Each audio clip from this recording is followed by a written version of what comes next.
नमस्कार आप सभी को। मैं सुमित वर्मा आप सभी का स्वागत करता हूं आपके अपने YouTube चैनल पर। आज हम OPSC ASO 2025 का मॉक टेस्ट नंबर 2 डिस्कस करने वाले हैं। देखो, जहां तक OPSC ASO के नोटिफिकेशन की बात है तो बहुत जल्दी नोटिफिकेशन आने वाला है ना। कभी भी नोटिफिकेशन आ सकता है, तो बेटर आपके लिए ये है कि आप जल्दी से जल्दी इसकी जो है कंप्लीट प्रिपरेशन स्टार्ट कर दें, राइट। तो ये जो है OPSC ASO 2025 का एक कंप्लीट बैच जो है शिवानंद पटनायक ऐप पर लॉन्च कर दिया गया है, राइट। एनरोलमेंट लगातार चल रहे हैं उसमें।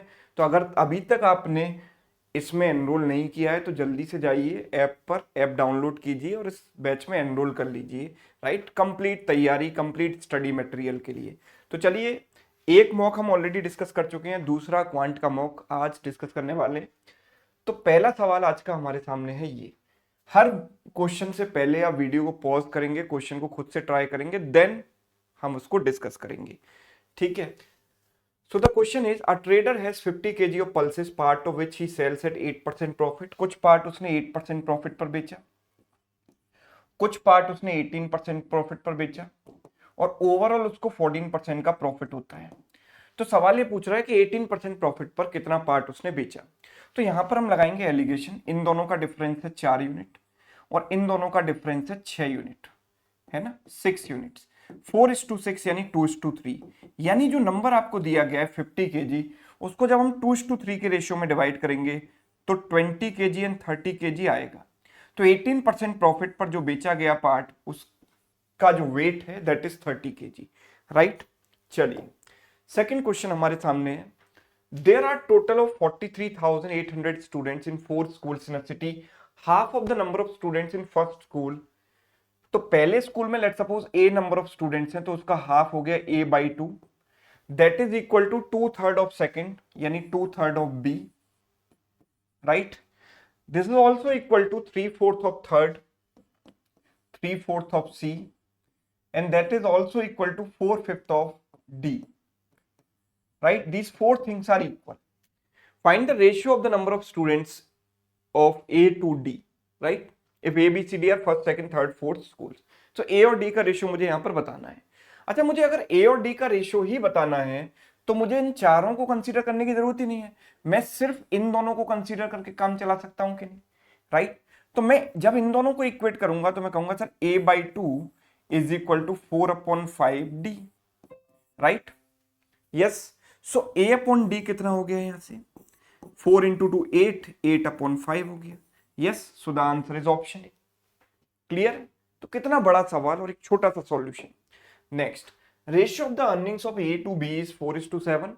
If the earnings of A increases by 50% and that of B decreases by 25%, new ratio becomes 8:7. What is A is earning? तो देखो, A की एक्चुअल अर्निंग हमसे पूछी गई है और सारा डेटा केवल रेशियो और परसेंटेज में दिया गया है। No real value is given. कोई भी वैल्यू रुपीस के टर्म्स में हमें यहाँ क्वेश्चन में नहीं दी गई है, तो डेफिनेटली हम ए की अर्निंग नहीं निकाल पाएंगे। So answer is data insufficient. सॉल्व करने की जरूरत ही नहीं है। Question number 4, a manufacturer sells a pair of glasses to a wholesale dealer at a profit of 18%। तो एक मैन्युफैक्चरर था, उसने 18% प्रॉफिट पर बेचा आर्टिकल। होलसेलर, तो मैन्युफैक्चरर ने होलसेलर को बेचा, होलसेलर ने रिटेलर को बेचा eight a profit of 20%, right. And retailer ने कस्टमर को बेचा एट अ प्रॉफिट ऑफ 25%। ठीक है, ये है रिटेलर और ये है कस्टमर, राइट। तो कस्टमर को इसने इतने प्राइस पर बेचा है। तो what is the cost price for manufacturer? तो मुझे नहीं पता कि मैन्युफैक्चरर का कॉस्ट प्राइस क्या था, तो मैंने मान लिया इसको X, और कस्टमर के लिए कॉस्ट प्राइस है 30.09, राइट। तो हमें X की वैल्यू यहां पर निकालनी है, तो हम क्या करेंगे, देखो X को पहले 18% बढ़ाओ। किसी भी चीज को आप 18% बढ़ाते हो तो अपने आप का 118% हो जाती है। फिर उसको 20% बढ़ाया, मतलब 1/5 बढ़ाया, तो वो 1 + 1/5 टाइम्स यानी 6/5 टाइम्स हो गई, या 120% हो गई। 120/100 करोगे तो 6/5 आएगा। एंड दिस इज 125/100 यानी कि 5/4, right. And this final price is 30.09, right. इस 100 को जब मैं इससे मल्टीप्लाई करूंगा, इधर ले जाऊंगा तो पॉइंट कैंसिल हो जाएगा इससे, 5 से 5 कैंसिल हो गया, 2 से गया 2 बार, 2 से गया ये 3 बार, राइट।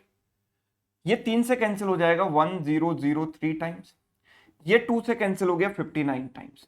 अब 59 वन जा 59, बचेगा कितना 41, 413 59 से जाएगा 7 टाइम्स, सो x की वैल्यू आ जाएगी 17, राइट, ऑप्शन सी। क्लियर। चलिए, a grocer sells rice at a profit of 10% and uses a weight which is 20% less, find his total percentage gain। तो डिसऑनेस्ट शॉपकीपर का जो है सवाल है, डिसऑनेस्ट शॉपकीपर पर कंप्लीट वीडियो मैं ऑलरेडी अपलोड कर चुका हूं, आप जाइए उसको देखिए, आपको कॉन्सेप्ट बड़े आराम से समझ आ जाएगा। तो देखो हम यहाँ पर डायरेक्ट रेशियो मेथड से इसको करेंगे, सीपीएसपी का रेशियो निकालते हैं।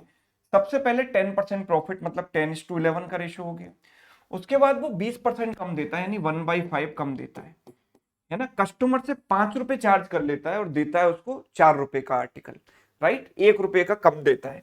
तो कस्टमर से उसने चार्ज किया 5 रुपए और आर्टिकल दिया उसके पास केवल 4 रुपए का, तो 4:5 का रेशियो लिखेंगे। 5 से गया 2 बार, 4 इंटू 2 8, 8:11, यानी प्रॉफिट है 3 का 8 पर, 3/8 इंटू 100 करते हैं 37.5% आएगा, है ना, जो कि ऑप्शन में नहीं दिखाई दे रहा। So none of these. Next, A and B can do a piece of work in 20 and 15 days. ठीक है, तो A 20 डेज में कर सकता है काम को और B 15 डेज में। तो सबसे पहले हम टोटल वर्क मानते हैं इनके एलसीएम के बराबर। A की कैपेसिटी हो गई 3 और B की कैपेसिटी हो गई भाई 4, right. Now they work together for 6 days.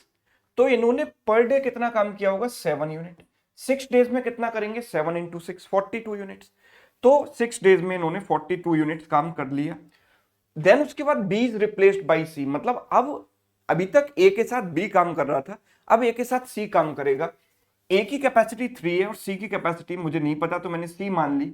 And next 4 days में इन्होंने काम कंप्लीट कर लिया। दैट सिंपली मीन्स कि टोटल वर्क कंप्लीट हो गया, यानी 60 यूनिट्स, यानी 4 into 3 plus C equals to 60 minus 42 यानी 18। इससे कैंसिल हुआ ये 4.5 टाइम्स, सो C की वैल्यू 4.5 माइनस 3 यानी 1.5 आ गई। तो time taken by C alone to complete the work, तो टोटल वर्क 60 यूनिट्स है, C 1.5 के रेट से काम करेगा, तो 40 दिन इसको समय लगेगा, option B. Next, Arvind begin a business with 550 and was joined afterwards by Brij with ₹330। तो हम इनके इन्वेस्टमेंट का रेशियो देख पा रहे हैं 5:3 है, पार्टनरशिप का सवाल है, इन्वेस्टमेंट का रेशियो मैटर करता है, राइट। तो 5:3 का रेशियो है इन्वेस्टमेंट का। टाइम पीरियड की बात करें तो अरविंद ने तो शुरुआत से स्टार्ट किया था और 1 साल की बात हो रही है, मतलब अरविंद का टाइम है 12 महीने। अच्छा, ब्रिज ने कितने टाइम बाद ज्वाइन किया ये मुझे बताना है। आफ्टर हाउ मेनी मंथ, सारे ऑप्शन आफ्टर के टर्म्स में दिए गए हैं ना। तो let's suppose after x month इसने ज्वाइन किया, तो इसने काम किया रिमेनिंग 12 माइनस एक्स मंथ्स के लिए। भाई एक्स मंथ्स इसके निकल गए तो बचे कितने 12 minus x. And the ratio of the profit share is 10/3।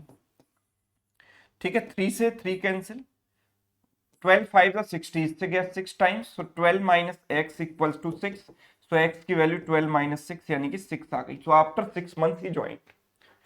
Clear. Next question number 8, the rate of interest for first 2 years is 3% per annum, next 3 years 8%, and for the period beyond 5 years it is 10%. Man earns this much profit in 6 years or this much simple interest in 6 years. How much money he deposit? मतलब मुझे principal निकालना है। तो देखो पहले 2 साल में आपको 3% मिलेगा, मतलब टोटल इंटरेस्ट हो गई 6%। फिर नेक्स्ट 3 साल में आपको 8% मिलेगा, मतलब 24% हो गया। तो 2 साल प्लस 3 साल 5 साल हो चुके हैं, टोटल टाइम 6 साल है, तो 1 साल और बचा। तो 1 साल के लिए आपको इंटरेस्ट मिलेगी 10%, तो कितना हो गया ये 40%, जिसकी वैल्यू 1520 के इक्विवेलेंट है। तो 1% की वैल्यू कितनी हो गई 38, तो 100% यानी प्रिंसिपल कितना हो गया 3800। Yes, so the answer is option D. Clear? Next, a sum of money lent at compound interest for 2 years 20% per annum would fetch 482 more if the interest was payable half yearly then it was payable annually. Definitely half yearly के case में interest ज्यादा मिलती है, right, क्योंकि हर 6 महीने बाद principal जो है चेंज होता रहता है, बढ़ता रहता है, कंपाउंड होता रहता है। So the sum is what, principal हमें बताना है। अगर मैं 2 साल की बात करूं 20% के रेट पर, तो आपको इंटरेस्ट मिलती है 44%। यस, अब आप कहेंगे ये कैसे मिलती है सर? तो कंपाउंड इंटरेस्ट में चलता है भाई सक्सेसिव, तो 20-20 के दो सक्सेसिव आप लगाओगे तो a plus B plus A B by 100 वाला रूल है, वो सभी आप जानते हो, ये कितना आता है 44%। अभी अगर हाफ ईयरली ये कंपाउंड होगा तो 2 साल में 4 हाफ ईयर बनेंगे, यानी टाइम हो गया 4 साल, और रेट पर एनम दिया गया है, 1 साल का रेट है तो 6 महीने का रेट इसका आधा हो जाएगा, यानी 10%।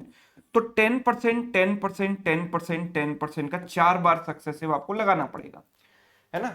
बेटर क्या है, देखो मैं इन दोनों को कंबाइन करूंगा 21% आता है, इन दोनों को कंबाइन करूंगा 21% आता है, 10 प्लस 10 प्लस 10 इंटू 10/100। और जब इन दोनों को कंबाइन करूंगा तो 21 प्लस 21 42 प्लस 21 इंटू 21 यानी 441/100 यानी 4.41, राइट। यानी कि ये हो गया 46.41%। तो नेट इंटरेस्ट इतनी मिलेगी। तो इन दोनों का डिफरेंस कितना है, इसमें से इसको माइनस किया तो 2.41% हो गया, and that is equal to what, 482। तो 241 का डबल है 482, और पॉइंट भी है यहाँ पर, दो डेसिमल दो प्लेसेस के बाद, तो 200 आ गया। 1% की वैल्यू 200 हो गई, सो 100% की वैल्यू इसको 100 से मल्टीप्लाई करेंगे, कितना आ जाएगा 20,000, option B, right. Yes. Next, in a test consisting 150 questions carrying 1 mark each, Saurav answered 80% of first 75 questions correctly. What percent of other 75 questions does he need to answer correctly to score 60% overall? तो पहले 75 question और फिर बाद के भी 75 question, because total 150 question है, मतलब question का रेशियो है 1:1। यहां पर इसके 80% मार्क्स आए, यहां पर मुझे नहीं पता, लेट सपोज x% आए, ओवरऑल इसके 60% आए, राइट। तो अगर वेटेड एवरेज के रूल से जाएं तो n1 into A one plus n2 into A two यानी 80 plus x divided by n1 plus n2 यानी 1 plus 1 2 equals to overall which is 60। So it is 120 minus 80 यानी कि 40। तो x की वैल्यू आ गई 40। Clear. Next, a tree was planted 3 years ago, the rate of growth is 30% per annum, if at present the height of the tree is 670, what was the height approximately when it was planted, right? तो let suppose plant जब किया गया तो उसकी height थी h, हर साल 30% से बढ़ती है, तो हर साल अपने आप का 130% हो जाएगी। 130% मीन्स 130/100 यानी 13/10, और ऐसा 3 बार होगा तो ये फैक्टर 3 बार मल्टीप्लाई होगा यानी पावर 3 हो गई, and that is equal to current height which is what 670। So h की वैल्यू कितनी हो गई, दिस इज 1000 से मल्टीप्लाई करोगे तो 670 फॉलोड बाई 3 zeros, 13 का क्यूब 13 इंटू 13 इंटू 13 लिख दें, फिर कैंसिल करो इसको, 13 5 जा 65 बचेगा 2, 13 1 जा 13 बचेगा 7, ठीक है।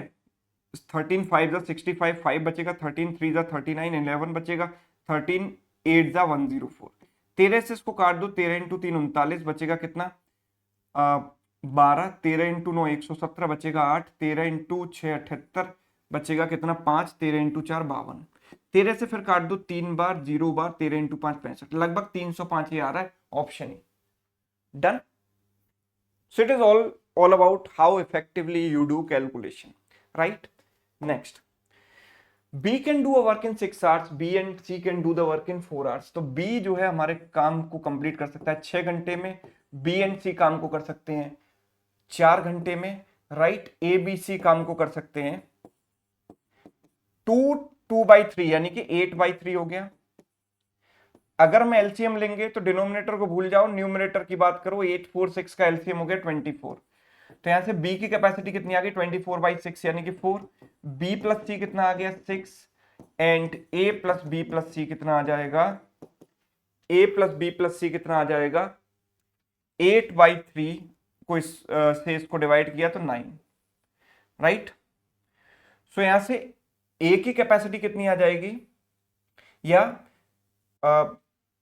देखो ए एंड बी मिलकर कितने टाइम में कर सकते हैं, तो बी की कैपेसिटी यहां पर 4 है, बी की कैपेसिटी 4 है तो ये 2 हो गई, 4 प्लस 2 6 बनेगा, राइट। अब ये 4 है, ये 2 है, तो ये 6 हो गया, तो ए की कैपेसिटी 3 हो गई, बिकॉज ये 6 है, 6 प्लस 3 9, तो ए की कैपेसिटी 3 है और बी की कैपेसिटी 4 है, तो टोटल 7 के रेट से काम करेंगे। कितना काम करना है? 24। तो 24 अगर 7 के रेट से करेंगे तो 24/7 यानी 3/7 टाइम लगेगा, right. 3/7 option D. Next, Ajay, Aman, Suman, Geeta rented a house and agreed to share the rent as follows. तो अजय अमन का रेशियो इतना है, अमन सुमन का रेशियो इतना है, सुमन गीता का रेशियो इतना है। The part of rent paid by Suman will be how much? तो there are 4 people, Ajay, Aman, Suman and Gita, right. Ajay और अमन का जो रेशियो है वो हमें दिया गया है कितना? 8:15। This is 8, this is 15। 8 इसके नीचे लगा, 15 इसके नीचे। अमन और सुमन का रेशियो 5:8 है, 5, 8। सुमन और गीता का रेशियो 4:5 है, तो दिस इज 4, दिस इज 5। हम इन रेशियो को कंबाइन करने का तरीका क्या होता है? जो खाली स्पेस होती है वहां नेबर्स को शिफ्ट कर देते हैं, है ना। यहाँ नेबर को शिफ्ट कर दिया, जो भी पड़ोसी है इसको शिफ्ट कर दो, 5। ये नेबर को यहाँ शिफ्ट किया, 4, 4। अब क्या करना है? इनका मल्टीप्लाई, इनका मल्टीप्लाई, इनका मल्टीप्लाई, इनका मल्टीप्लाई। उससे पहले जो भी कॉमन चीजें उसको कैंसिल करेंगे। कॉमन क्या दिखाई दे रहा है मुझे यहाँ पर? 4, 4, 4, 4 2 8। 5 से कैंसिल हो गया, 5, 5 से 3 टाइम्स, 5, 5 1 टाइम। ये बना 8, ये बना 15, ये 24 और ये 30। ये इनका रेशियो आ गया, राइट। तो सुमन ने कितना पे किया है? हम कह सकते हैं 24 पार्ट्स पे किया है। Out of total is how much? 5 और 4 9 और 8 17 कैरी हो गया, 1 3 और 3 6 और 1 7, 24/77। That means option A is correct. Clear. Next देखिए, 2 cask 48 liter 42 liter are filled with mixture of milk and water. The proportions of milk and water in both of the cask is 13:7। तो पहले वाले में milk और water का ratio 13:7 है और दूसरे वाले में मिल्क और वाटर का रेशियो है 18:17, राइट। 18:17। नाउ इनको हमने किस रेशियो में मिलाया? 48 एंड 42 लीटर्स। तो इसमें लिया है 48 लीटर्स और इसमें लिया है 42 litres. Now what is their total? Their total is what? 90 litres. Total 90 litre है। अच्छा, पहली बात तो ये सोचो कि इनको मिलाने के बाद मिल्क और वाटर का रेशियो क्या आएगा? Because these numbers are not, they can not be easily splitted into this ratio. आप ये देखोगे 13 + 7 20 दिख रहा है, पर ये 20 का मल्टीपल नहीं है। ये 35 दिख रहा है, 35 का मल्टीपल नहीं है ना। तो अगर आप ऐसे डिवाइड करने में लग जाओगे, एक नंबर को स्प्लिट करने लगोगे, तो आपको प्रॉब्लम आएगी, कैलकुलेटिव हो जाएगा क्वेश्चन। तो हम क्या करेंगे? रेशियो में ही इसको खत्म करेंगे। कैसे करेंगे? देखो, अगर मैं इनका रेशियो देखूं तो 6 से काटा 8 टाइम्स, 6 से काटा 7 टाइम, 8:7 का रेशियो मुझे चाहिए। तो 8:7 का रेशियो कैसे आएगा? देखो, ये 20 है और ये कितना है? 35। तो अभी तक इनका रेशियो है 4:7। 5 से काटा 4:7। मुझे 8:7 ही तो चाहिए, तो 4 का डबल कर देता हूं 8। तो मैं क्या करूंगा? इसका डबल कर दूंगा बस। तो ये हो जाएगा 26 और ये हो जाएगा 14 और ये 18 17 ऐसे ही रहने दो। तो आप देखो कि ये आ जाएगा 35 और ये कितना आ जाएगा? ये कितना आ जाएगा? सॉरी, नॉट 35, ये आ जाएगा कितना? 40 एंड 35। 40 एंड 35 को 5 से कैंसिल करेंगे तो 8 टाइम 7 टाइम, 8:7 का रेशियो मिल गया। अब आप इनको कंबाइन कर सकते हो, मतलब फाइनल मिक्सचर में मिल्क और वाटर का रेशियो बनेगा भाई, इन दोनों का सम कितना है? 26 + 18 44 इज टू, इन दोनों का सम है 31, ये बनेगा, राइट। अब हमसे कहा गया कि इसमें हम 20 लीटर वाटर ऐड कर रहे हैं, 20 लीटर वाटर ऐड कर रहे हैं। तो पहली बात तो ये बताओ कि इसमें टोटल कितना होगा? 90 लीटर। इनको मिलाने के बाद टोटल तो 90 लीटर आएगा ना। तो 90 लीटर को अगर मैं इसमें स्प्लिट करूंगा तो मिल्क कितना आएगा? 44 अपॉन इन तीनों का सम, 44/75 इंटू 90। और वाटर कितना आएगा? वाटर आएगा 31/75 इंटू 90। और इसमें हमने वाटर और ऐड कर दिया, कितना ऐड कर दिया? 20 लीटर। 20 लीटर वाटर ऐड कर दिया तो रेशो क्या बनेगा? आप देखो, 15 से गया 5 बार, 15 से गया 6 बार, 15 से 5 बार, 15 से गया 6 बार, राइट। तो 44 into 6 divided by, this is 100, 100 plus 186 is 286, ठीक है।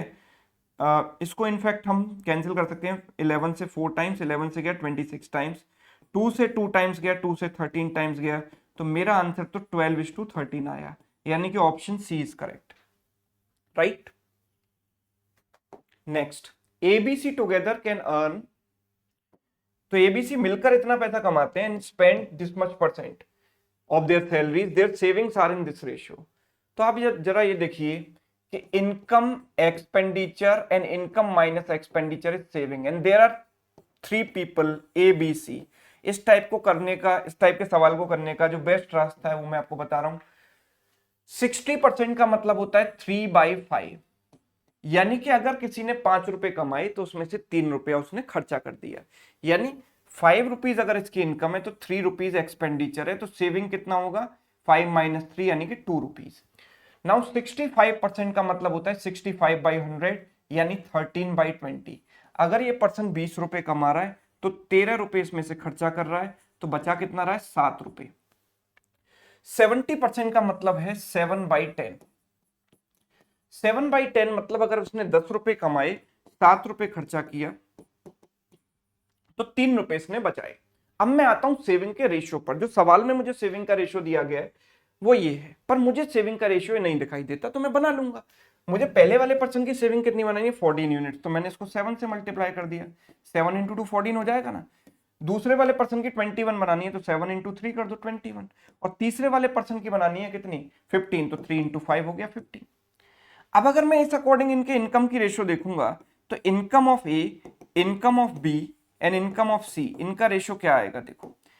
ए बी सी की इनकम का रेशियो, ए की इनकम आएगी 7 × 5 = 35, बी की इनकम आएगी 20 × 3 60, एंड सी की इनकम आएगी 5 × 10 50। इनफैक्ट 5 से काट दिया 7 बार, 12 बार और 10 बार, तो ये मेरे पास आराम से, बड़े आराम से इनके इनकम का रेशियो आ गया। सैलरी ऑफ बी मुझे बतानी है, तो बी की सैलरी टोटल में से इतना पार्ट होगी 12 यूनिट, टोटल कितना है इनका 29 यूनिट, ठीक है, इनटू टोटल, टोटल है 145 1450, 29 5 145, 12 × 5 60, 600 मेरा आंसर आ गया, option B. Done, yes. Let's come to question number 16। Post card costing 30 paisa each, inland letters costing 1.5 each were purchased for 66, ठीक है, ठीक है। अच्छा, पोस्ट कार्ड की कीमत है 30 पैसा एंड लेटर्स की कीमत है, पोस्ट कार्ड की कीमत है 30 पैसा ईच, यानी 0.3 रुपीज कह दूं मैं इसको, और लेटर्स की जो कीमत है वो है 1.5 रुपीज ईच, ठीक है। 66 में परचेज किए गए, total number of post card plus letters is what 60, तो पोस्ट कार्ड प्लस लेटर्स कुल मिलाकर कितने हैं 60। एक पोस्ट कार्ड की जो वैल्यू है वो 0.3 है एंड एक लेटर की कीमत है 1.5, and total amount you have to pay is what 66, right, this is total amount. Now अगर मैं 0.3 से इसको डिवाइड कर देता हूं तो P + 5L = 220 आ जाएगा 0.3 से डिवाइड करने पर। इसमें से इसको माइनस किया तो 4L = इसमें से इसको माइनस करेंगे तो कितना आएगा 160। सो लेटर्स कितने आ गए 40 एंड पोस्ट कार्ड्स कितने आ जाएंगे 60 - 40 यानी कि 20। अब क्वेश्चन क्या पूछ रहा है, if the number of letters and post card are interchange what will be the cost. तो नंबर ऑफ लेटर्स यहां पर कॉस्ट कितनी हो जाएगी 0.3, पोस्ट कार्ड की जगह मैं रख दूंगा लेटर्स, एंड 1.5 लेटर्स की जगह रख दूंगा पोस्ट कार्ड, बस। तो 0.3 × 40 + 1.5 × 20 ये आएगी, यानी पॉइंट से 0 काट दो, पॉइंट से 0 काट दो, तो 12 + 30 यानी आंसर आ जाएगा 42, 42, option A. All right, yes. Let's come to question number 17 now. Question number 17 आपके सामने, mister value buys a generator for 1 lakh and rents it, rent पे चला देते हैं इसको। He puts 12.5% of each month rent aside for upkeep and repairs, जितना भी rent उसका मिलता है उनको उसमें से 12.5% साइड में रख देते हैं ताकि कभी रिपेयर की जरूरत पड़े तो रिपेयर कर पाए, है ना। And pay 325 per year as taxes and realises 5.5% annually, तो एनुअली जो उनको प्रॉफिट होता है सब निकालने के बाद 5.5% होता है इन्वेस्टमेंट पर। तो मंथली रेंट हमको बताना है। मैं अभी पहले एक साल की बात करूंगा, मैं एनुअल रेंट की बात करूंगा, ठीक है।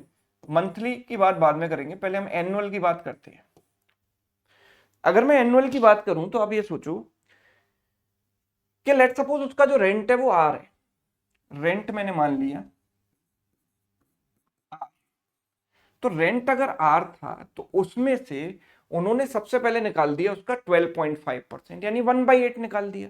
तो बचा कितना, 1 माइनस 1/8 यानी 7/8, ये पार्ट बचा। फिर उसने 325 पर ईयर टैक्स में पे कर दिया, तो 325 और चला गया। फाइनली जो इनका प्रॉफिट हो रहा है वो 5.5% हो रहा है।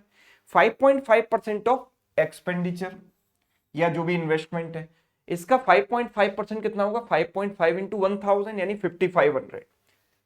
This is annual profit 5500। तो रेंट कितना आ जाएगा, आर इंटू 7/8 इक्वल्स टू, इन दोनों को ऐड करो 5825, ये बनेगा, राइट। तो रेंट की जो वैल्यू हो जाएगी वो कितनी हो जाएगी, 8 से मल्टीप्लाई किया, 8 5 जा 40 कैरी हो गया 4, 16 प्लस 4 20 कैरी हो गया 2, 64 66 कैरी हो गया 6, 46 इतना आ गया, और डिवाइड बाई 7, 7 नीचे आ गया, 7 6 जा 42 बचेगा कितना, 4 7 6 जा 42 बचेगा 4, 7 5 जा 35 5 बचेगा, 7 7 जा 49, लगभग ये आ रहा है। ये रेंट आया एनुअल। अगर मैं मंथली बात करूं तो 12 से डिवाइड करूंगा, बिकॉज एक साल में 12 महीने होते हैं, सभी जानते हैं ये बात। 12 से अगर मैंने इसको काटा, 12 इंटू 5 60, 12 इंटू 5 60, 12 इंटू 4 48, ठीक है, लगभग 554 पॉइंट समथिंग आएगा, यानी ऑप्शन सी करेक्ट है। Next, from the salary of an employ 10% is deducted as house rent, 15% of the remaining spends on children's education, 10% of the balance he spends on clothes. After expenditure he is left with 1377. What is his salary? Right? तो सबसे पहले let suppose उसकी salary थी S, 10% चला गया तो बचा कितना, 90%। फिर 15% चला गया रिमेनिंग में से तो बचा कितना, 85%। फिर रिमेनिंग में से 10% चला गया तो बचा 90%। And this is final saving, which is what, 1377, right? अब देखो इससे कैंसिल, 0 से 0 कैंसिल, 9 से 17 से काट दो इसको 5 टाइम्स, 17 से गया 17 8 टाइम्स 1 टाइम्स, 9 9 से 81 से 81 कैंसिल, 5 से 2 टाइम्स कैंसिल, ठीक है। तो ये 200 इंटू 10 सैलरी हो गई 2000, option E, clear, yes. Next, find the value of x is if 5 power x minus 3 into, this is into 3 power 2x minus 8 is equal to this. तो very easy, इसको हम लिख सकते हैं 15 का स्क्वायर, 15 is 3 into 5, 3 का square 5 का square, 25 into 9 225। तो जो 5 की पावर है वो x minus 3 है, और यहाँ पर 5 की पावर क्या है 2, यहाँ पर 3 की पावर 2x minus 8 है और यहाँ 3 की पावर 2 है। दोनों में x की वैल्यू निकाल लो, सेम ही आएगी 5, 2x बराबर 10, x की वैल्यू 5, कहीं से भी आप निकाल सकते हो, किसी भी एक को सॉल्व कर सकते हो, x की वैल्यू 5 आएगी। Next, an exterior angle of regular polygon is 72 degree, what is the sum of interior angles, right. तो आपको पता होना चाहिए एक्सटीरियर एंगल्स का जो सम होता है वो 360 डिग्री होता है। किसी भी पॉलीगन में एक्सटीरियर एंगल का जो सम होता है वो हमेशा 360, चाहे वो ट्रायंगल हो, रेक्टेंगल हो, क्वाड्रिलेटरल, कुछ भी होगा, एक्सटीरियर एंगल का सम हमेशा 360 डिग्री होगा। और अब हमें ये पता है कि 72 डिग्री एक एंगल की वैल्यू है, और रेगुलर पॉलीगन मतलब सारे एंगल बराबर हैं, तो हर एक एंगल की वैल्यू 72 डिग्री है। सो अगर n नंबर ऑफ एंगल्स हैं यानी n नंबर ऑफ साइड्स हैं, जितने साइड होते हैं उतनी एंगल होती है, and that is equal to 360, मतलब मुझे ये पता चल गया कि नंबर ऑफ साइड्स कितनी आ रही हैं, 5, है ना। तो पेंटागोन है ये, 5 साइड्स हैं। इंटीरियर एंगल्स का सम आपको पता होना चाहिए, it is n minus 2 into 180 degree, ये फॉर्मूला आपको पता होना चाहिए। n कितना है 5, 5 माइनस 2 आ गया 3, 3 इंटू 180 करेंगे तो आंसर आ जाएगा 540 degree, right. Simple formula based question. Next, each of the 5 angles of a polygon is 172 degree and each of the remaining angles of a polygon is 160 degree. The number of sides of the polygon is what? कितनी sides है polygon में, ये हमें बताना है। So we do not know कि कितनी sides हैं, मैंने मान लिया n number of sides are there. तो 5 जितने साइड्स होंगे उतने ही एंगल होंगे, है ना। 5 एंगल्स जो है, हर एक एंगल 172 डिग्री का है, तो टोटल इनका कितना हो गया 5 इंटू 172। अब रिमेनिंग एंगल्स कितने बचे, n minus five, because total n angles were there, 5 इधर आ गए तो बचे कितने n माइनस फाइव, है ना। और हर एक एंगल जो है 160 डिग्री का है, and this is equal to what, total sum of all the interior angles, जो अभी मैंने बताया था n minus two into 180 degree, n minus two into 180 degree, right. तो 172 into 5 is what, 860 plus 160n minus 800 equals to 180n minus 360, right. तो 180 minus 160 यानी 20n equals to, this is what, 60 plus 360 यानी 420, zero से zero cancel हो गया, इससे 21 times गया, so number of sides आ गई 21। क्लियर है बात, सभी को समझ आ रही है, देख लो सभी लोग।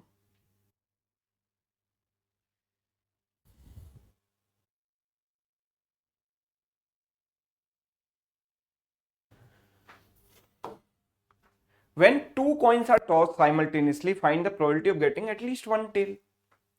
तो एटलीस्ट वन टेल आए, मतलब देखो दो कॉइन आप अगर टॉस करोगे तो बड़ा सिंपल है कि या तो दोनों पर हेड आएगा या दोनों पर टेल आएगा, या पहले वाले पर टेल दूसरे पर हेड आए, या पहले वाले पर हेड आ जाए दूसरे पर टेल आए, यही चार पॉसिबिलिटी बनेंगी। अब मुझे कम से कम एक टेल चाहिए, तो ये इन तीनों में सेटिस्फाई हो रहा है क्योंकि इसमें तो कोई टेल नहीं है, तो we have 3 favourable cases out of total 4 cases, so the answer is 3/4, option C. Next, a basketball game is played between a team blue and red, there are total 9 players, तो एक team है blue और दूसरी team है red, total 9 players हैं दोनों teams में, 9 players in each team and 5 will play in the game. 9 में से हमको कितने सेलेक्ट करने हैं, 5, 9 में से हमको कितने सेलेक्ट करने हैं, 5, ठीक है। Ankit is in blue team, है ना, अंकित जो है ब्लू टीम का पार्ट है, and Vaibhav in red team, Vaibhav red team का पार्ट है, ठीक है। Now what is the probability that at least one of Ankit और वैभव इज प्लेइंग इन 5, कम से कम अंकित और वैभव में से एक जो है 5 में प्ले कर रहा है। सो ये हम कैसे करेंगे, देखो हमें कौन सा केस नहीं चाहिए जिसमें अंकित और वैभव दोनों ही प्ले नहीं कर रहे हैं, राइट, उसमें उसको टोटल में से माइनस कर देंगे, टोटल क्या है 1, प्रोबेबिलिटी में टोटल 1 होता है, 1 minus neither Ankit nor Vaibhav is playing. तो जब हम अंकित को सेलेक्ट नहीं कर रहे हैं तो अंकित के अलावा टोटल कितने लोग होंगे, 8, उन 8 में से कोई भी 5 सेलेक्ट कर सकते हैं, 8C5। यहां पर अगर वैभव को सेलेक्ट नहीं कर रहे हैं तो रिमेनिंग 8 पीपल आर देयर, उनमें से किसी 5 को सेलेक्ट कर लेंगे, बस वैभव को नहीं करेंगे, तो वैभव तो आउट ऑफ चॉइस हो गया, 8 में से 5 सेलेक्ट कर रहे हैं, और टोटल केसेस कितने आएंगे, 9C5 इंटू 9C5, यस और नो, यस। सो हम कह सकते हैं कि 1 minus C 8C5 is 8C5 is as good as 8C3, 8C3 मतलब 876 डिवाइड बाई 321, है ना, तो ये कितना हो जाएगा 56, और ये भी 8C3 876 divide by 321, 9C5 is same as 9 minus 5 which is what 4, तो 9C4 का मतलब हो गया 9 8 7 6 divide by 4 factorial 4321, and same is here 9876 divide by 432, तो इससे कैंसिल, इससे कैंसिल, 4 से गया 2 टाइम्स, 4 से गया 2 times, right, 3 into 2 6 6 6 6 cancel, right. तो 1 माइनस ये हो गया 56 into 56 divided by 18 into 7, 18 into 7 multiplied with 18 into 7, ठीक है, 7 से गया ये 8 बार 8 बार 8 8, ठीक है, 2 से गया 4 टाइम्स, 2 से गया 9 टाइम्स, 2 से गया 4 टाइम्स, 2 से गया 9 टाइम्स, तो 1 minus 16 by 81, so this will be 65 by 81, right, 65 by 81, that means option B is correct, clear। चलिए, AB is the diameter of circle, CD is a chord equal to the radius of the circle, चलिए देखते हैं इसको, एक circle हमने बनाया, ठीक है। So A B is its diameter,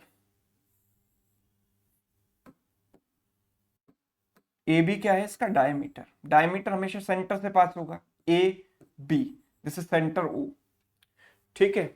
C D is a chord equal to the radius of circle, C D कोई एक कॉर्ड है, let suppose this is C D and this is equal to radius of circle, मतलब R के बराबर है। AC and BD when extended intersected at point, तो AC and BD, तो AC को मैंने BD को मिलाया और जब इनको एक्सटेंड किया so they meet at point E, they meet at point E, find angle AEB, ये एंगल मुझे बताना है, कैसे निकालूंगा? तो एक काम करता हूं, देखो मुझे पता है ये R है, तो इसको मिलाऊंगा तो ये भी रेडियस होगी और इसको मिलाऊंगा तो ये भी रेडियस होगी, तो ये भी R और ये भी R। अब यानी कि ये इक्विलेटरल ट्रायंगल बन गया, ये सेंटर वाला OCD, तो ये जिसका मतलब कि ये एंगल 60 डिग्री हो गया। इक्विलेटरल का हर एक एंगल क्या होता है 60 डिग्री, ये भी 60 डिग्री और ये भी 60 डिग्री हो गया, राइट। मुझे ये एंगल बताना है, तो अब ये एक कॉमन सेंस लगाओ कि आंसर इज फिक्स्ड, आंसर अगर फिक्स है तो मैं ये कह सकता हूं कि अगर ये 60 है ये टोटल 180 होगा, 60 अगर ये है तो 180 होने के लिए इन दोनों का सम 120 होगा, तो इसको एक मान लो, वैल्यू कोई 60 मान लो, इसको भी 60 मान लो, ठीक है।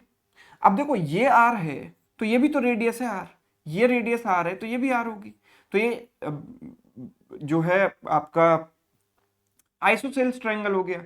अगर साइड्स इक्वल है तो इनके सामने वाले एंगल भी इक्वल होंगे, राइट। अब ये 60 है, इन दोनों का सम 120 होगा, इक्वल इक्वल डिवाइड करोगे तो ये भी 60 आएगा और ये भी 60 आएगा, ये भी 60 आएगा और ये भी 60 आएगा, राइट।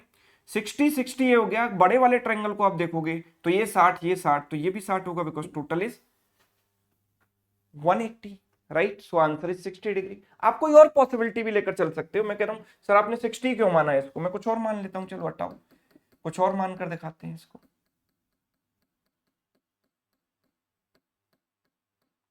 ठीक है। मैंने माना, देखो ये 60 है ना, ये कंफर्म है कि इनका सम 120 होगा, तो मैंने कहा कि सर 120 है तो 80 और 40 मान लो, 80 40 चलेगा, बिल्कुल चलेगा। अगर मैंने इसको 80 लिया, ये R है ये R है ये R है ये भी R है, अब आप ऐसे समझो कि अगर ये वैल्यू R है ये R है तो इन दोनों का वैल्यू, इन दोनों का सम बराबर होना चाहिए, सॉरी इन दोनों की वैल्यू बराबर होनी चाहिए, तो 180 माइनस 80 हो गया 100, इन दोनों का सम 100 है तो ये भी 50 और ये भी 50 हो जाएगा, राइट। और इन दोनों का सम अगर जो है 180 माइनस 40 यानी 140 है तो ये 70 और ये भी 70 हो गया। और इस केस में भी आप देखोगे बड़े वाले ट्रायंगल में इन दोनों का सम 120 ही आ रहा है, तो 120 को 180 में से माइनस करेंगे तो 60 आएगा, so answer is 60। In any case answer would be 60, right. तो you can take some values instead of proving कि हम ये सब करें कि ये कौन सा एंगल क्या होगा, एक्स मानो वाई मानो, इससे बढ़िया कोई एंगल लेकर कर लो। A square park has each side 50 metre, एक भाई स्क्वायर पार्क है हमारे पास, ठीक है। इसकी हर एक साइड कितनी है 50 मीटर, ठीक है। Each corner of the park there is a flower bed in the form of quadrant of radius 7, तो इस तरीके से हर एक साइड पर एक फ्लावर बेड है ना, फूलों के लिए ये जगह खाली छोड़ी गई है।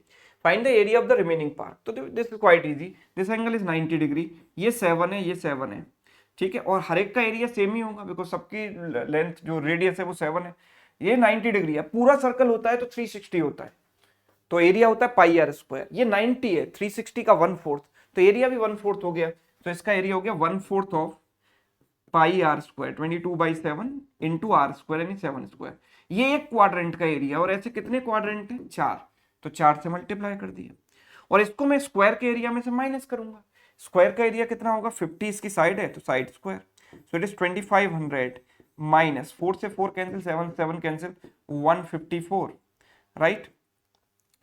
दिस इज 2296, नहीं सही लिखा है ना, नहीं नहीं नहीं 22, दिस इज 46 एंड 2346 2346 है ऑप्शन में, yes option E, done. Question number 26 देखिए, 3 identical dice are rolled together, what is the probability the product of all 3 outcomes will be even? So 3 outcome आए, let suppose A B C, इनका product even होना चाहिए। अब even तो कई तरीके से आ सकता है, तीनों के तीनों इवन हो तब भी इवन आ सकता है, दो इवन हो तब भी इवन आ सकता है, एक इवन होगा तब भी इवन आ सकता है। तो मैं इतने सारे केसेस थोड़ी बनाऊंगा, मैं मान लेता हूं कि इनको ऑड कब लाना है। नहीं भाई, इवन आने की जो प्रोबेबिलिटी होगी वो क्या होगी, 1 माइनस ऑड आने की प्रोबेबिलिटी। तो मैं ऑड आने की प्रोबेबिलिटी बड़ी आसान है निकालना। क्यों? ऑड तभी आएगा जब ये नंबर ऑड होगा, ये नंबर ऑड होगा, ये नंबर ऑड, तीनों ऑड होंगे तभी ऑड आएगा। अच्छा, ऑड नंबर होते हैं मेरे पास 3, 1, 3 एंड 5, और टोटल 6 नंबर होते हैं।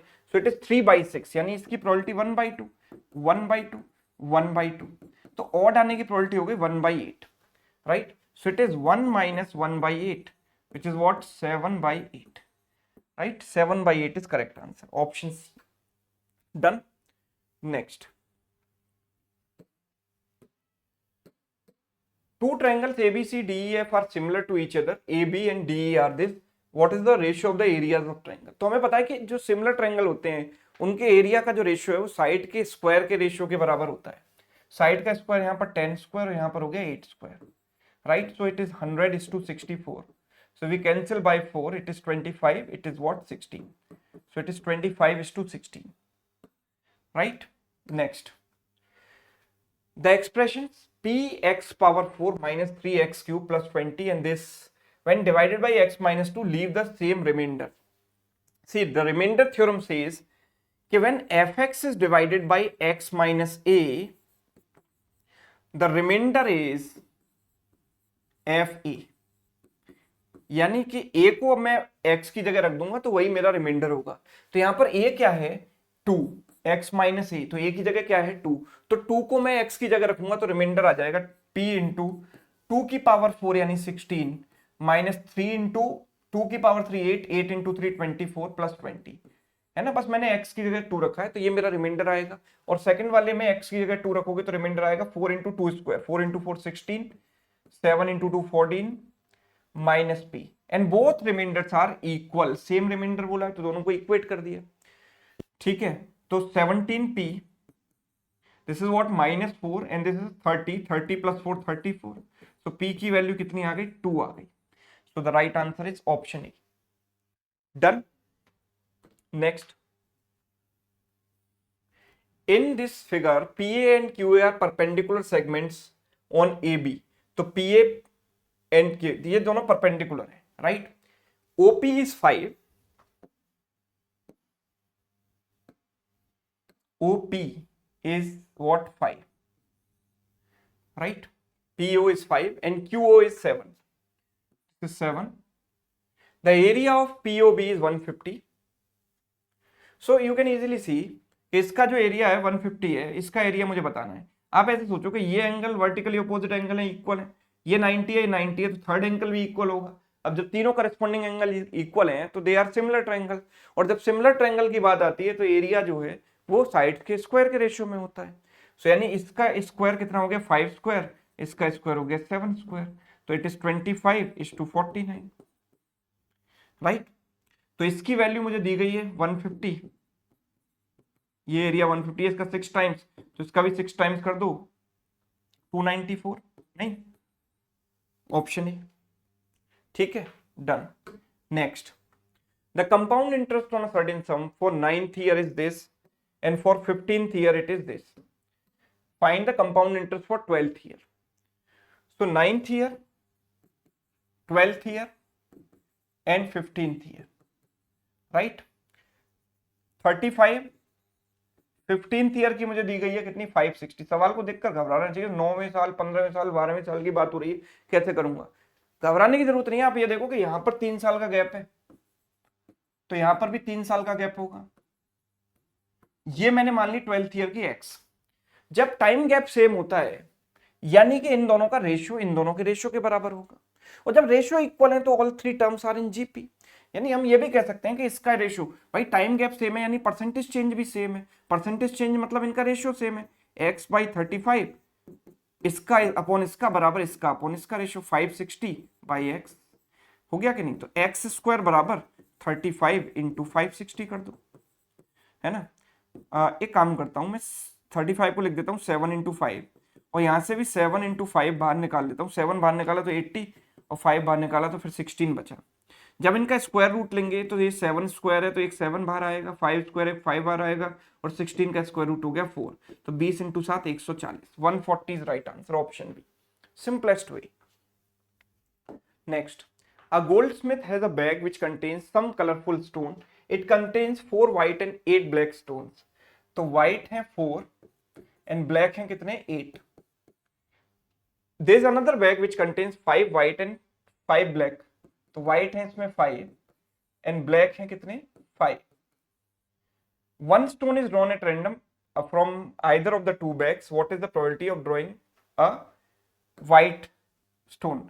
Either of the two bag मतलब इनमें से किसी एक बैग से हमने निकाला एक स्टोन, है ना, और वो व्हाइट हो, तो पहली बात तो या तो मैं इस बैग से निकालूंगा या इस बैग में से। इस बैग को सेलेक्ट करने की प्रोबेबिलिटी क्या होगी 1/2, because there are two bags, दो में से एक बैग सेलेक्ट करोगे ना, और फिर इसमें से व्हाइट स्टोन आप निकालोगे तो प्रोबेबिलिटी होगी 4/4 + 8 यानी 4/12। और मतलब प्लस, आप इस बैग को भी सेलेक्ट कर सकते हो, तो बैग को सेलेक्ट करने की प्रोबेबिलिटी 1/2 और व्हाइट को निकालने की प्रोबेबिलिटी 5/5 + 2 यानी 5/10।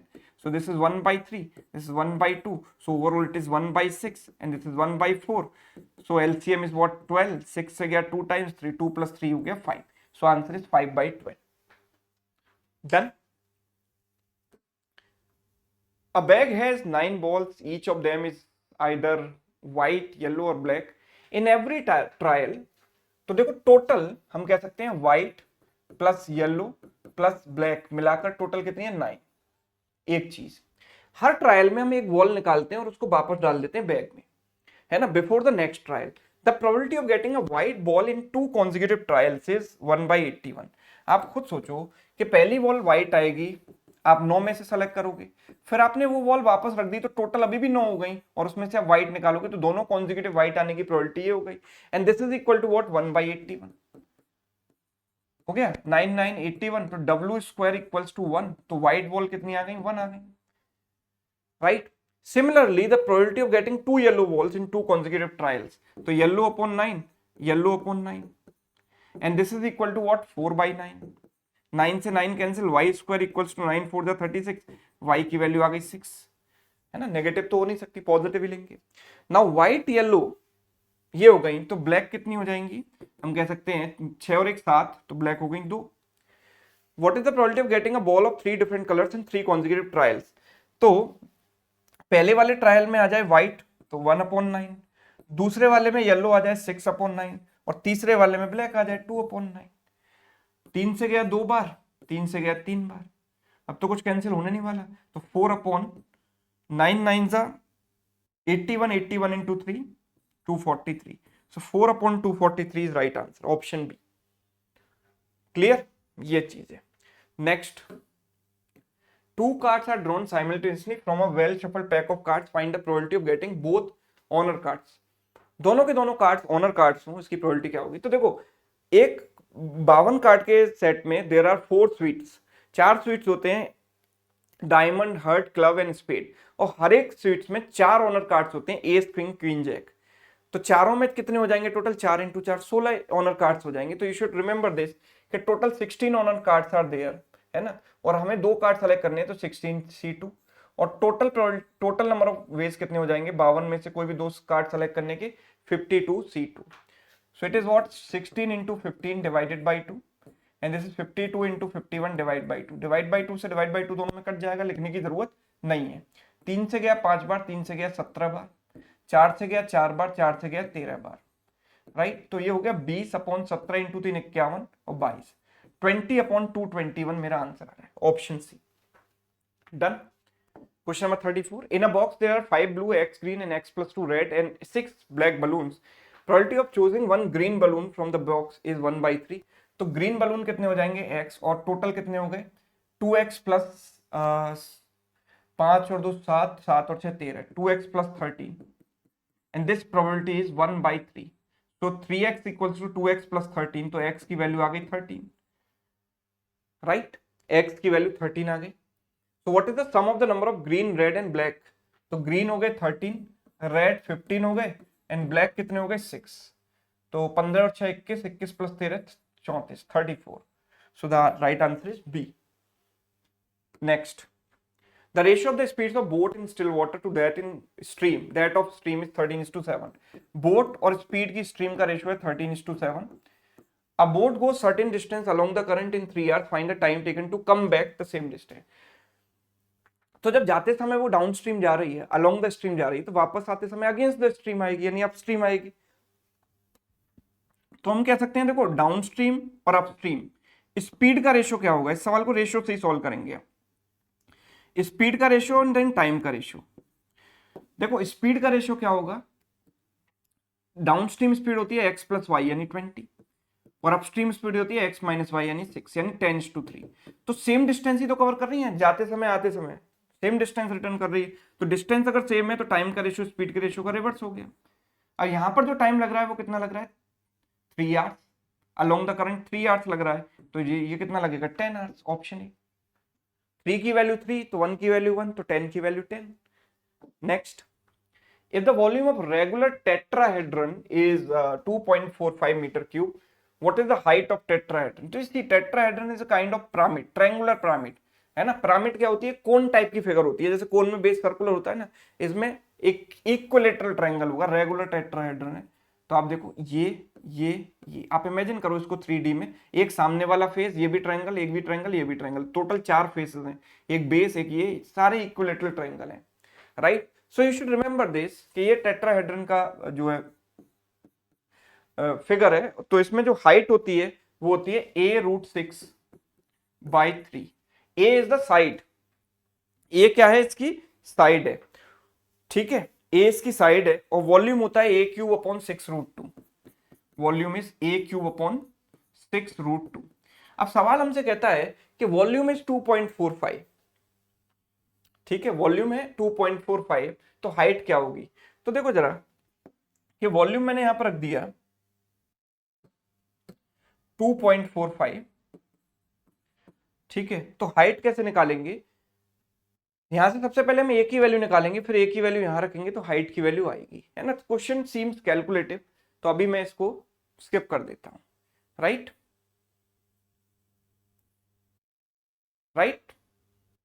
Yes. Next. A cylinder is within the cube. तो आपको फॉर्मूला तो पता है ना, अगर सिंपल डेटा है तो आराम से लगा सकते हो. A cylinder is within the cube touching all the vertical faces. A cone is inside the cylinder. If the heights are same with the same base then the ratio of their volumes is what. ठीक है, एक cylinder एक cube के अंदर रखा हुआ है. ये भाई एक क्यूब है हमारे पास, 2D में बना दे रहा हूं. एक सिलेंडर इसके अंदर है. दोनों के बेसिस सेम होंगे, है ना. यानी इसकी जो साइड होगी, है ना, वो इसके डायमीटर के बराबर होगी. And cone is inside the cylinder. तो कोन का भी बेस सेम ही होगा. कोन इस सिलेंडर के अंदर है. ठीक है, देयर हाइट्स आर सेम. तीनों की हाइट भी सेम है और बेस भी सेम है. Then the ratio of their volume is what. तो मैंने क्या कहा कि सर मैंने इसको देखो मान लिया 2 मान लो, तो रेडियस कितनी हो जाएगी 1. ठीक है, और जब क्यूब की बात हो रही है तो जो बेस है और हाइट है वो बराबर होंगे, तो ये भी क्या हो जाएगा 2 हो जाएगा. Right. So what is the volume of cube. तो क्यूब का वॉल्यूम होता है साइड क्यूब यानी 2 क्यूब. कोन का वॉल्यूम क्या होता है. अच्छा, दूसरा क्या दिया गया हमें, पहला दिया गया है cylinder. The ratio of their volumes is what. Cylinder is within a cube and cone is inside the cylinder. चलो whatever be the ratio. सबसे पहले मैं यहां पर क्यूब ले लेता हूं, फिर सिलेंडर ले लेता हूं और फिर कोन ले लेता हूं, है ना. सारे रेशियो अलग अलग ही हैं. तो हमने क्या कहा, दिस इज 2 क्यूब. सिलेंडर का जो वॉल्यूम हो गया वो हो गया πr²h. रेडियस कितनी हो जाएगी 1 square into H. Height is what 2. और कोन का जो वॉल्यूम होता है वो 1/3 πr² into H. H is what 2. ठीक है, सबसे पहले 2 एंड 2 कैंसिल कर देंगे. 2 से गया 4 टाइम्स. राइट. 3 से सब में मल्टीप्लाई कर दो तो 12:3π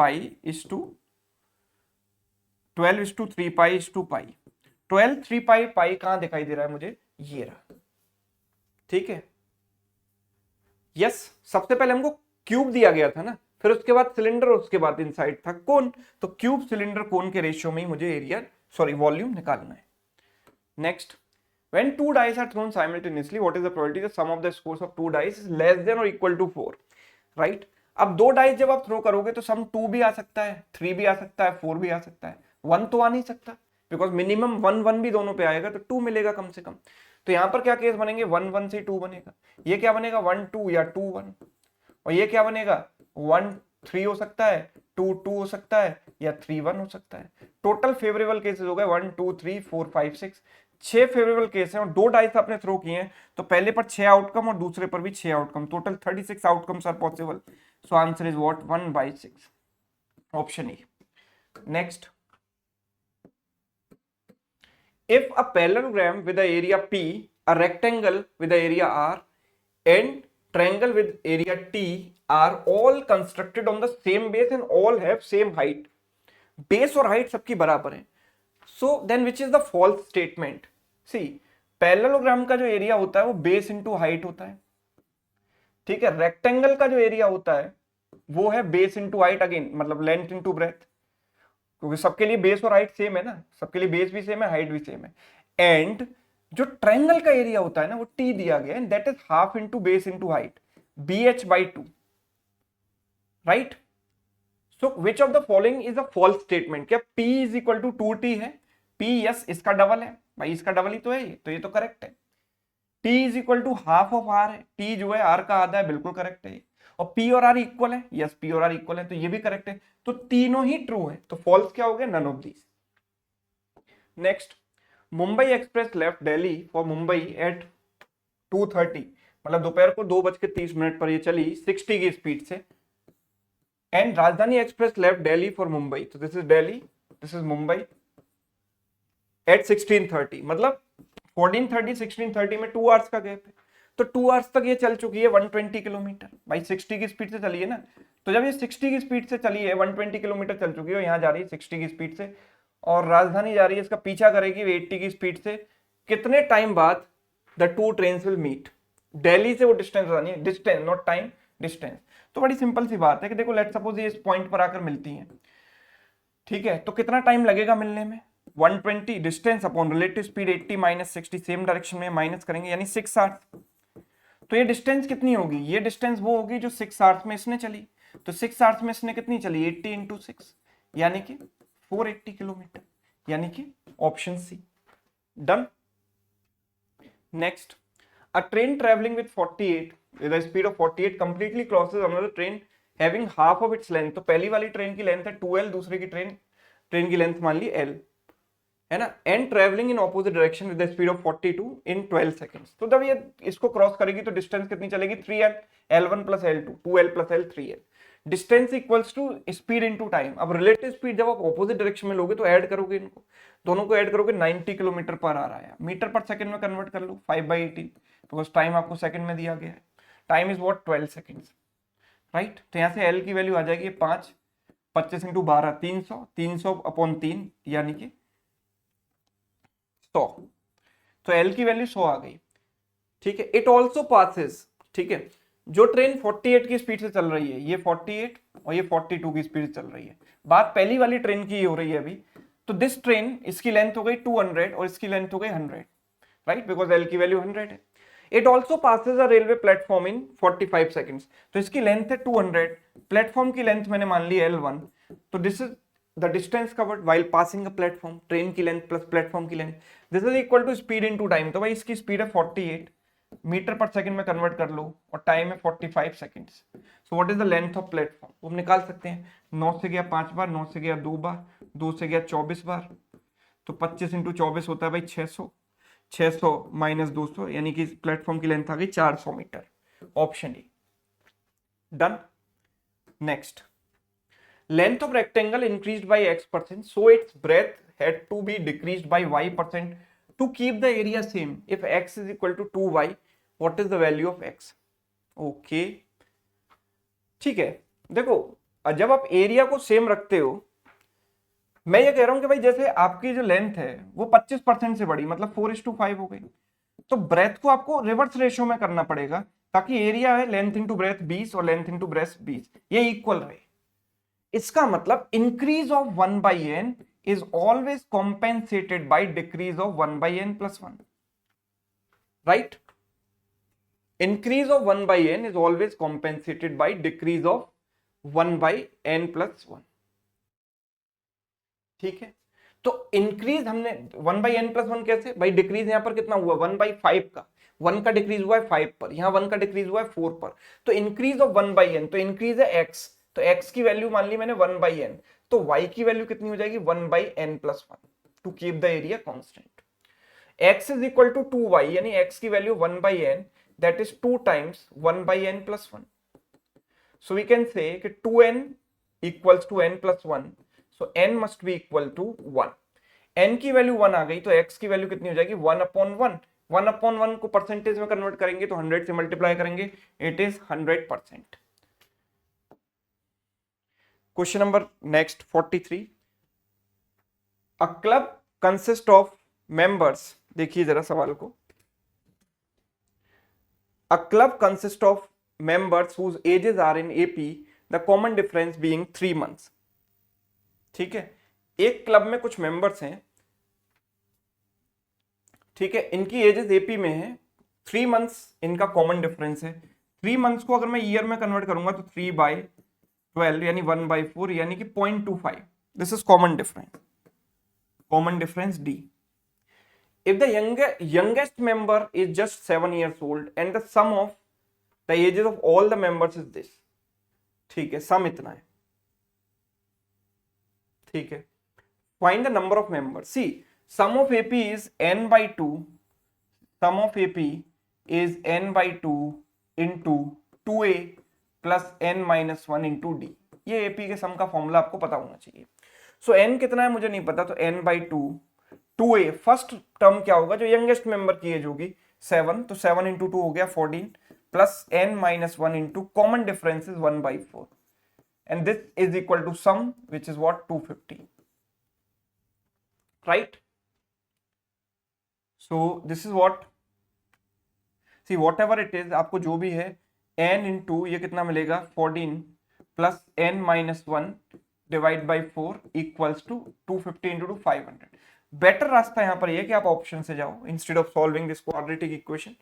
आप देखो कि n-1 की वैल्यू पहली बार तो 4 का मल्टीपल होना चाहिए, तो n-1 करेंगे 14 आएगा, 4 से नहीं कटेगा, हटा दो इसको। ये 19 आएगा, 4 से नहीं कटेगा। ये 24 आएगा, ये 4 से कट जाएगा। ये 29 आएगा, 4 से नहीं कटेगा। तो मैं इस वाले ऑप्शन को चेक करता हूँ। n की वैल्यू आ गई 25, 14 प्लस n-1 24/4 यानी 6, तो 25 इंटू 20 कितना बन रहा है 500 बन रहा है, यानी यही मेरा आंसर है, option C. Done. Next, 2 pipes A and B can fill the tank in 20 and 30 hours। तो पाइप A 20 आवर्स में फिल कर सकता है, पाइप B 30 आवर्स में फिल कर सकता है। टैंक का वॉल्यूम मैंने ले लिया 60 लीटर्स, राइट। तो पाइप A की कैपेसिटी हो जाएगी 3 लीटर्स पर आवर और B की कैपेसिटी हो जाएगी 2 लीटर्स पर आवर, ठीक है। Both the pipes are open to fill the tank but when the tank is 1/3 full, ठीक है। तो 1/3 कितने टाइम में फुल होगा, ये 5 के रेट से काम करेंगे, तो 1/3 टैंक मतलब 20 लीटर्स, 20 लीटर पानी इसमें आ चुका है। कितना आ चुका है 20 लीटर। भाई 60 का 1/3 कितना होता है 20 लीटर। तो 20 लीटर फिल करने में इनको कितना टाइम लग चुका है 20/5 यानी 4 आवर्स लग चुके हैं। तो 4 घंटे में 1/3 फुल हो चुका है। A leak develops in the tank, tank में एक लीक हो गई जो which through which 1/4 of water supplied by both the pipe goes out. मतलब ये किस रेट से काम कर रही है, जो ये सप्लाई कर रहे हैं उसके 1/4 रेट से बाहर कर रही है, यानी 5/4 के रेट से एक लीक काम कर रही है। तो अब जो काम होगा, अब हमारे पास 40 लीटर हमको और फिल करना है। ये 40 लीटर जो बचा हुआ है, बिकॉज 60 - 20 इज 40, ये 40 लीटर अब ये तीनों काम करेंगे। ये 5 के रेट से काम करेंगे दोनों मिलकर, और ये 5/4 के रेट से खाली करेगी लीक, राइट।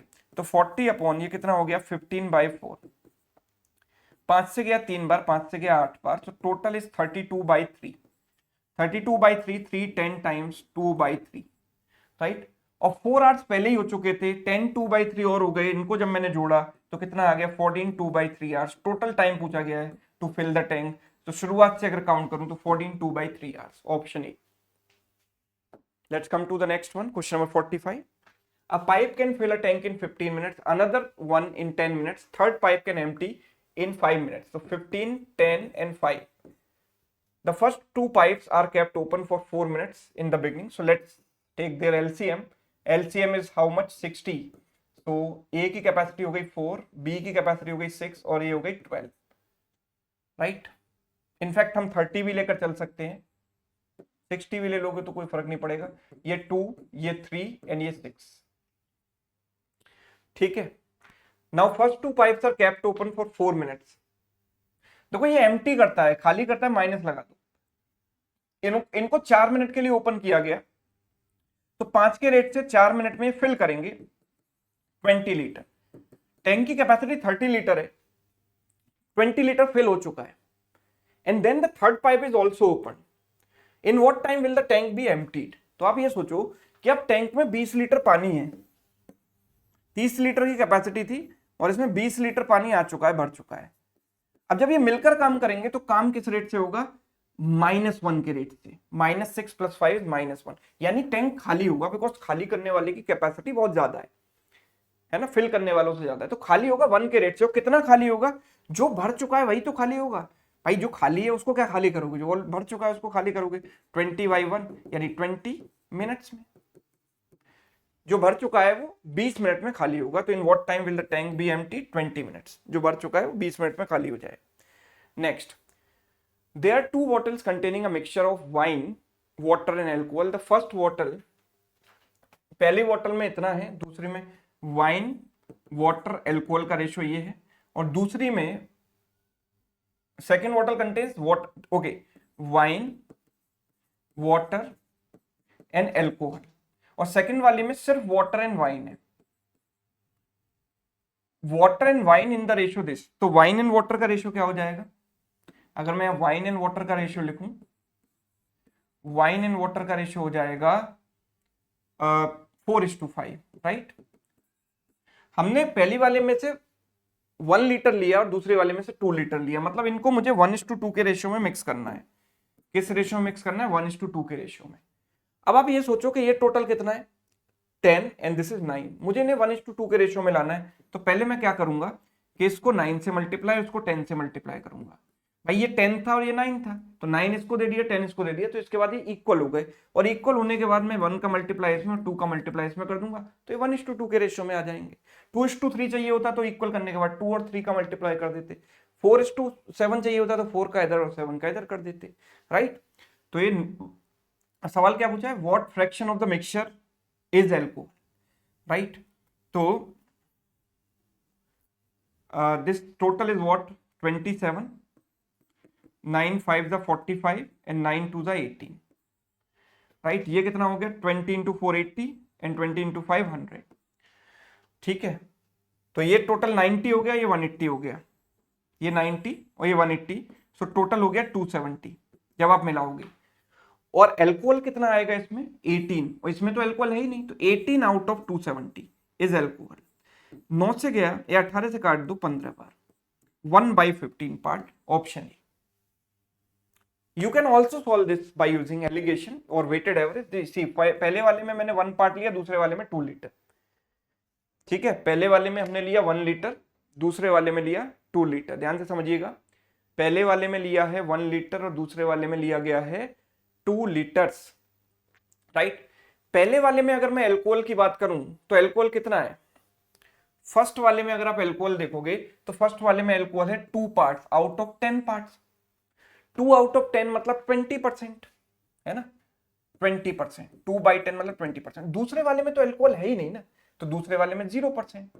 अब फाइनली अगर मैं एल्कोहल निकालूं तो कितना आएगा? वेटेड एवरेज 1 × 20 यानी 20, 2 × 0 यानी कि 0, डिवाइड बाई 1 + 2 यानी 3, यानी एल्कोहल का परसेंट आता है 20/3%।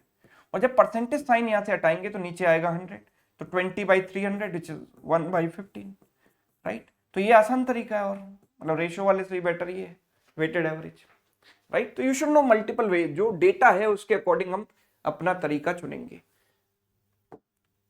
कई सारी जगह रेशियो बेटर काम करता है, कई कई जगह एलिगेशन बेटर काम करता है, weighted average. If the goods are purchased at 840, 1/4 of the goods be sold at a loss of this, at what gain percent should the remaining goods be sold to gain 20% on whole. यानी 4 kg अगर item था तो उसमें से 1/4 यानी 1 kg और remaining हो गया 3 kg। तो 1 kg को आपने 20% के लॉस पर बेचा। लेट सपोज इसको आप x% गेन पर बेचते हो ताकि ओवरऑल आप 20% गेन कमा पाओ, ओवरऑल 20% आ गया। So we can apply alligation here, x - 20 upon 20 minus 20 यानी 40 is equal to 1/3। So 3x - 60 equals to 40, 3x equals to 100 हो जाएगा। सो x की value 100/3, 100/3 means what, 33, 1/3%, right. Next, a retailer bought certain number of CDs for 1800, keeping one to himself. He sold rest at a profit of 6 each. ठीक है, in total he earned a profit of 114. Number of CDs he bought. कितनी CD उसने खरीदी? तो देखो simple सी बात है, एक उसने अपने पास रख ली ना, बाकी सब पर उसने 6 रुपए प्रॉफिट कमाया। ठीक है, 6 रुपए को प्रॉफिट कमाया और टोटल उसने प्रॉफिट कमाया है 114। मतलब टोटल कितनी सीडी उसने बेची है? 114/6 यानी कि 19 बेची है, प्लस एक अपने पास रख ली थी, तो खरीदी कितनी थी? 20। भाई 20 में से एक अपने पास रखेगा, 19 बेचेगा, तभी तो इतना प्रॉफिट कमाएगा। सिंपल सी बात है। क्वेश्चन नंबर 49 आप होमवर्क में ट्राई कीजिएगा, एंड क्वेश्चन नंबर 50 आपको होमवर्क में ट्राई करना है। और दोनों सवालों के जो आंसर हैं सीरियसली सभी को कमेंट सेक्शन में मुझे देने हैं। ठीक है, कमेंट करके दोनों सवालों के आंसर आपको देने हैं। तो भाई ये थी एक कंप्लीट मॉक टेस्ट था ये आपका एएसओ एग्जाम के लिए। मैं फिर से आपको रिमाइंड करा दूं, जिसने भी अभी तक वो एएसओ की तैयारी करने का सोचा है और इस बैच में एनरोल नहीं किया है, तो बहुत बड़ी अपॉर्चुनिटी आप मिस कर सकते हो, है ना। बहुत ही अफोर्डेबल प्राइस पर कंप्लीट बैच अवेलेबल है शिवानंद पटनायक ऐप पर। तो अभी जाइए, बिना देरी किए हुए तुरंत की तुरंत इसमें एनरोल कीजिए, और सक्सेस की गारंटी हम देते हैं आपको, राइट। ये सारी जो टेक्निक्स हैं, जितनी जल्दी मैं सॉल्व कर पा रहा हूं उतनी जल्दी आप भी कर पाओगे अगर आप कंप्लीट पढ़ोगे। तो इसमें मैथ्स ही नहीं, मैथ्स के साथ रीजनिंग भी है, जीए भी है, इंग्लिश भी है, हिंदी भी है, सब कुछ है कंप्लीट, और स्टडी मटेरियल पीडीएफ वगैरह सब कुछ है, राइट। टेस्ट भी है। ओके, चलिए, तो उम्मीद करता हूं सेशन आपको अच्छा लगा होगा। अच्छा लगा है तो वीडियो को लाइक करना और दोस्तों के साथ शेयर करना बिल्कुल ना भूलें। चैनल पर अगर नए हैं तो ऐसे ही सेशंस को देखते रहने के लिए सब्सक्राइब कर लें। Thank you so much.